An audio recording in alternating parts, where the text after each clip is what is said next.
Have you asked yourself, how is it that you can tell apart this sound from this other one?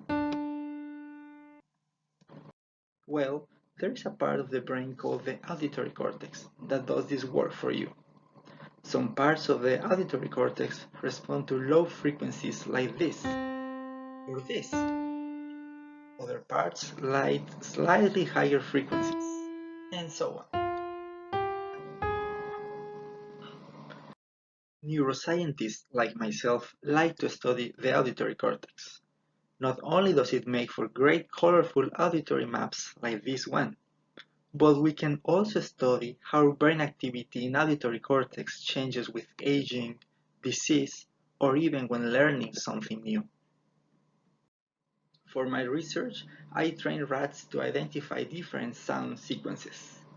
They have to learn to distinguish between a target sound and a non-target sound. For each correct response, they get chocolate pellets. If they don't identify the target sound, they simply have to wait longer for their next chance.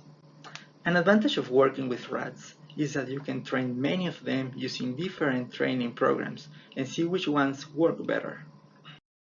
Indeed, we can train rats for a couple months, all the while keeping track of their progress. At the end of the training period, we can record brain activity from their auditory cortex to check what were the effects of learning and measure the magnitude of these changes.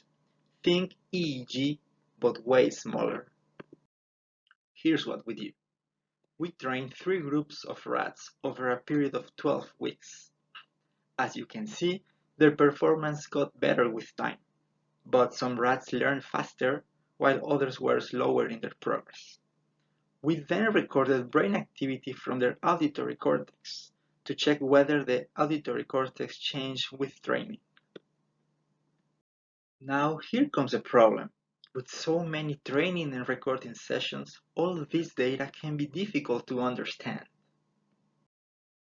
Enter BrainHack.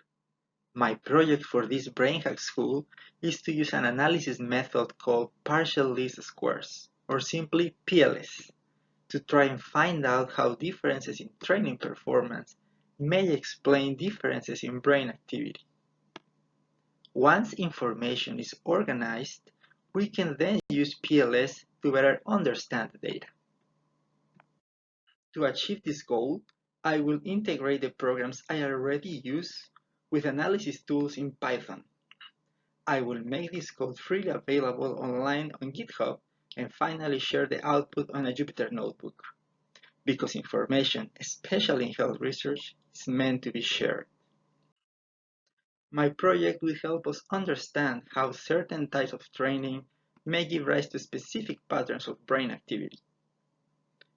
We can use this knowledge to think of better ways of learning, improve already existing rehabilitation programs, or even develop better ways to help people recover from neurological injuries, such as trauma or stroke. This is, in a nutshell, what my project for BrainHack is all about. Thanks for listening.